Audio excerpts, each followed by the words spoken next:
শুনেন, আপনার এই বাচ্চাটা কবে থেকে অসুস্থ হইলো? প্রথম তো জ্বর ছিল, সপ্তাহখানেক আগে। আমি আবার ওই যে পল্লী চিকিৎসক ছিল ওইখান থেকে নাফাইস এগুলো দিচ্ছে। জ্বরটা কি 7 দিন ছিল? জ্বরটা আপনার প্রথম জ্বর হচ্ছে 3 দিন ছিল। হ্যাঁ। 3 দিনের মধ্যে ভালো হয়ে গেছে। হুম। তারপর 2 দিন পরে আবার ওই যে জ্বর ফিরে আসছে। জ্বর ফিরে আসছে। তারপরে আবার ওই ওষুধগুলো আবার ডাক্তার জ্বর আসার পরে এই কবে থেকে আপনার কাছে মনে হলো যে এই লাল লাল দাগটি কবে আসছে? আজকে 3 দিন। আজকে 3 দিন ধরে লাল লাল দাগ। হ্যাঁ। তো বাসায় বসে আছেন কেন? ছোট ছোট ছিল। ছোট ছোট ছিল যে কপালের মধ্যে। তারপর আমি ভাবছি লতি। হুম। ওই বাড়িতে আবার ছাড়াইতেছি। ছাড়াইছেন, ঝাড়ফুঁক করছেন। আচ্ছা। এই যে জ্বর আসার সাথে ওর কি কোনো পাতলা পায়খানা বমি টমি ছিল?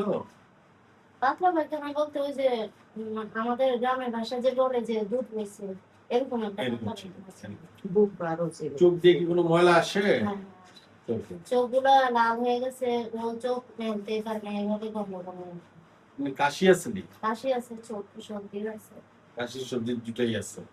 আর এর মধ্যে আপনি লোকাল ডাক্তার থেকে মানে লোকাল ওই যে ইয়াদের থেকে ওষুধ খাওয়াইছেন, ফার্মেসি ওয়ালা থেকে ওষুধ খাওয়াইছেন। জি জি ওষুধ খাওয়ানোর পরে আর উন্নতি হচ্ছে না।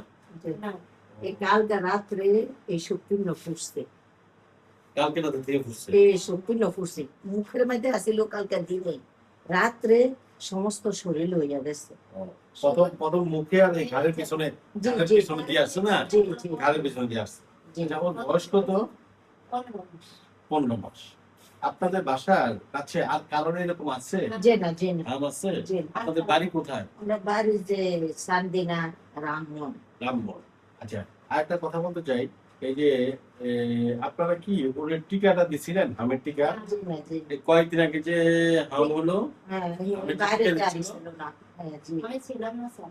ও আপনি ছিলেন না, না আপনি দেন নাই। না না দিছে তাহলে এদিকে একটা লক্ষণীয় দিনও আমি 2টা বাচ্চা পাইলাম পরশুদিন নিতে না, পরশুদিন। তো ওরাও হামের টিকাটা দেয় নাই, জি আপনিও হামের টিকা দেন নাই। জি না আচ্ছা। আচ্ছা শোনো, একটু বলি, বাচ্চারা তো কন্ডিশনটা একটু খারাপই, হ্যাঁ একটু খারাপ। হ্যাঁ, আমরা চেষ্টা করব, আমরা তাকে ভর্তি দিয়ে দিব। হ্যাঁ, আপনি একটু ভর্তি থাকবেন, ঠিক আছে? ভর্তি থাকেন। আর তার কিছু পরীক্ষা নিরীক্ষা লাগবে। হ্যাঁ, তা আমরা চেষ্টা করি, বাকিটা আল্লাহর হাতে, দেখা যাক। হ্যাঁ, আমাদের বাচ্চা তো অনেকগুলো ভর্তি ছিল, দেখি আমরা। হ্যাঁ, ঠিক আছে, ঠিক আছে।